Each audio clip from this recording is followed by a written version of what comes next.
Radio 2CC. Prime Minister Tim Shaw from Radio 2CC here in Canberra.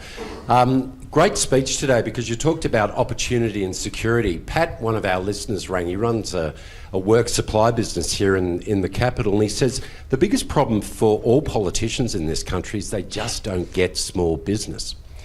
Now, I know you do get small business because you've funded an opportunity for a small business with 8 people that grew into a big internet service provider that provided great jobs and great security. The message from small business today is the tax cuts you propose aren't deep enough. They're saying it's hard to get paid on time from big business to small business. Yeah. They want to support the internships and the apprenticeships program, and you know small business is the best channel for those new jobs. Can you tell us today if Cabinet will make it a priority? I'm delighted Cabinet's here today to make it and Treasurer to make it an absolute priority. Put small business at the top of your list. Reduce their taxes now, not in 2 or 5 years, and give them the backing. They built this country, small business. Prime Minister, can you say it today? Thank you. Look, I'm passionate about small business, and I am familiar with small businesses. Lucy and I, over the years, have started many businesses. They all started off small.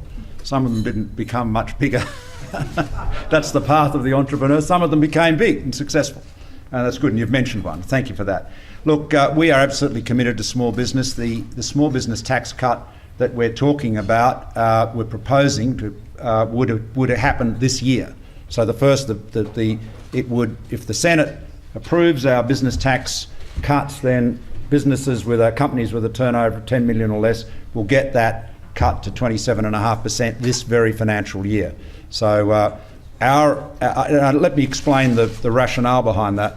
We have prioritised small businesses in the tax cut program, and as you know, they step up, stepping up from 10, and then you get, after 10 years, about 10 years, you've got to the point where all businesses are paying 25% tax. Now, we'd like that to be certainly like it to be faster, but of course, again, Scott's got to balance the affordability challenge. But the reason we've back-ended the larger companies is that in terms of getting the investment response, I know from my own experience in business, working with both small and very big companies, big companies will make their investment decisions based on a longer-term horizon, typically.